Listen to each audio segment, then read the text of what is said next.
News. Street racing is now blamed for a deadly crash on the 60 freeway in Moreno Valley. 4 people killed in that violent wreck near Redlands Boulevard. And the crash shut down traffic on this busy Labor Day travel night. CBS 2 Inland Empire reporter Nicole Comstock is there live. Nicole. Pat and Jeff, this was just an awful crash out here this evening, and we have seen firsthand the emotional toll that this has taken on first responders who've been out here for hours trying to get those 4 people who lost their lives out of the wreckage here and off of the freeway. And right now, CHP Riverside is also looking for 2 other cars they say several witnesses saw racing this BMW right before the crash. Now, this happened at about 7:30 this evening here on the 60 freeway near Redlands Boulevard in Moreno Valley. And witnesses told CHP that 3 cars were racing this BMW, which eventually lost control and eventually hit dirt in the median. Then they say it clipped the guardrail and probably hit the concrete median as well before landing upside down. Now, CHP tells us that 2 people were trapped inside the car, that 2 other people were possibly ejected and then had to be located out here on the freeway. All 4 of those people died, and 1 more person went to the hospital with minor injuries. Here's Eugene Norris with CHP. We have several witnesses that believe this was a street racing contest. We are looking for a 2017 or 2018 Honda Civic, black or gray, and we're looking for a black Mazda hatchback as well that may have been involved. If anybody has seen this or witnessed this collision, we'd like them to contact the Riverside CHP office. And CHP says that all of the victims are likely in their early 20s. Right now, we don't know if any of them were wearing seatbelts, or if they're all friends who were just traveling out here on the holiday weekend, or if they're family members. But as soon as we know more about them, we'll let you know. Reporting live tonight in Moreno Valley, Nicole Comstock, CBS 2 News. Thanks, Nicole. So tragic. Well, a sickening crime caught on camera as a man goes over to his elderly neighbor's home and dumps a jug of urine on his car. Now, CBS 2's Tom Waite is live in Thousand Oaks right now, where incredibly police say this is not the first time he's done something like this. Tom. Yeah, apparently he's been behind a few very vile attacks here in this neighborhood. This all went down at the house just behind me here, and neighbors are telling me that this is not the first time this guy has done something like this. He's been a menace, they say, for years. A security camera captures a repulsive act of vandalism. A man pours what police say is a bucket of human waste on an SUV, covering it in the disgusting liquid. There was so much of it, it even got inside the vehicle. The man creeps off into the night. It's not clear if he knows his repulsive act is caught on camera. I mean, how does anybody do such a thing?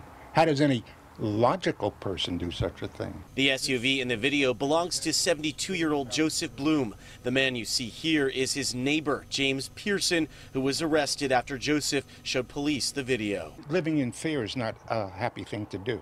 Joseph called Thousand Oaks police shortly after his ring system alerted him about the activity in the driveway. Officers arrived on scene here on Amberwood's Place and arrested Pearson. Investigators say they searched his home, determined Pearson was on meth and was behind a number of attacks on Joseph's home. Joseph says his neighbor is unhinged and has no idea why he would do this. It's so upsetting.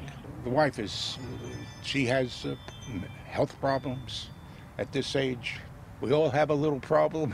Neighbors say Pearson has been a menace on the block for years. A nightmare for all these years, yes. And Joseph also told us that his car has been totaled. So because of all the liquid that got inside of the upholstery and the ventilation system, he just had to get rid of the car.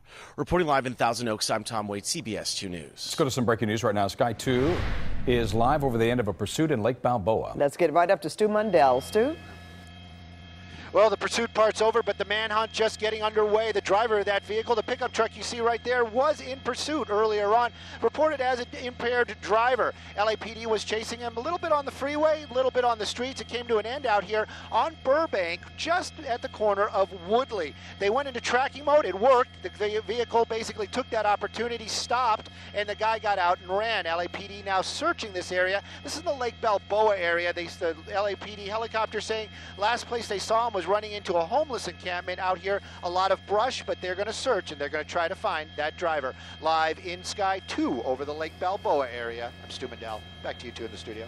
And now to an amazing rescue in downtown tonight. A crash at Washington and Grand ended with a cement truck on top of a car. That truck had to be lifted off the car. Now, the driver of that car somehow managed to survive in that mangled steel. He was alive and breathing when they took him away in the ambulance.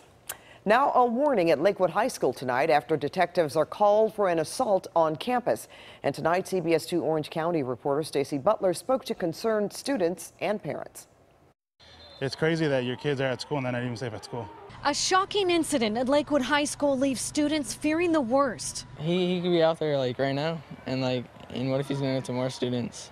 They say they heard a man assaulted a special needs student in the bathroom on campus today.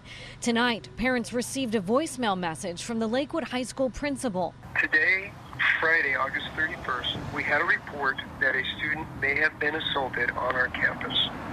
We have been in close touch with law enforcement, and they are looking into this matter. They had no other information besides somebody got assaulted. They were looking into it. There's not enough information.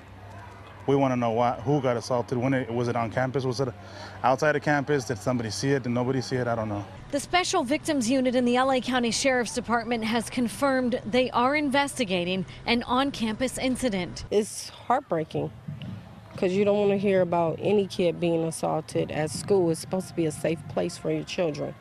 So I just hope they're taking the proper precautions now, and I hope that the child that was involved in it is okay. Parents and students are worried whoever did this is still out there. Hopefully they catch the guy and then he gets arrested. For parents and students, this is especially disturbing because school just started 2 days ago. They're hoping to have a lot more answers as soon as school resumes after the long weekend break. In Lakewood, Stacy Butler, CBS 2 News. A major marijuana bust in Riverside. Police shut down this illegal outdoor farm. About 400 plants worth about $1 million were cut down and hauled away. 3 people were found on the property and arrested. A con man stole hundreds of dollars from a woman at her Sherman Oaks office. And CBS 2's Rachel Kim is there live to show us the unusual way that he did it. Rachel? Yeah, Jeff, that Sherman Oaks business owner says they feel violated and angry that an office creeper stole hundreds of dollars from them. He says that's why they're sharing video of the man they say went door to door in this building today looking for victims. Just so you know, we're doing some plumbing work. Okay. One of the pipes busted upstairs. Okay. So we have to turn the water off for an emergency. At 10:45 Friday morning, security video inside an office in this Sherman Oaks building caught an office creeper in action. Listen as he convinces 2 women who are off camera that they need to step out for a few minutes. If you guys do need the restroom, you have about 5 minutes, and the whole building is going to be off. For how long? Almost 4 hours. Nobody at the office even doubted it for a second. Max Ascari's wife is one of the women the man spoke with. After he left, the 2 women went to the ladies' room. During that time, you can see that the man came back and went into the now empty office. He came out empty-handed after checking one room. Then he ran into another one. That's where he saw a purse, went through the wallet, and stole hundreds in cash before making his way out again. And the entire thing, going and coming back, took less than 3 minutes. Max says nobody knew what had happened until a few hours later after talking to the building's management and checking their security video. The 2 women thought the man was legit. A few days ago, we had a fire drill. We had a notice from the management that they were coming to check out the fire sprinklers. And so they did. And this is like, in a way, it sounded like a follow-up to that event. Now Max wants to warn others not to be fooled. And he hopes this video will help catch this creeper. Getting a few $100s, you could just get a job. You look pretty healthy.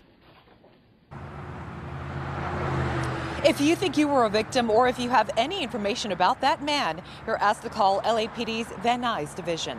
Reporting live in Sherman Oaks tonight, Rachel Kim, CBS 2 News. Well, weeks after walking into the classroom, LA teachers could be walking out.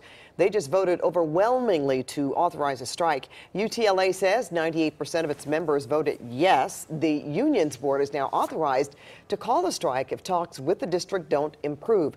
Teachers want a raise. The union has also called for reduced class sizes, and it wants schools to have nurses on campus every day. At King Middle School in Silver Lake, the nurse is only there for part of the week. I'm upset about that. I think that there should be a nurse there, and there should be, counselors and people there at all times. Mediation is scheduled to start late next month. Today, the district put out a statement saying families will bear the brunt of a strike and, quote, we have our shared responsibility to put students first, will prevent a strike and lead to a common sense resolution. Let's take a live look now at LAX. Today was expected to be the busiest travel day of the holiday weekend. Some brake lights there. From now until Tuesday, an estimated 1.1 million people will be arriving to and from LAX. Carjacked at a car wash. We're seeing new video of a suspect threatening a nun. That's ahead. Plus this. Shocked. I was totally shocked. A 2 on your side report how a local woman ended up with a $40,000 bill for a home paint job. And a dream takes flight. A woman with Down syndrome gets to do the job that she's always wanted. So cool. Hey, everybody, coming up, the weekend's here. The long weekend. Your forecast is on the way. Now let's take a look at the guest tonight on The Late Show with Stephen Colbert.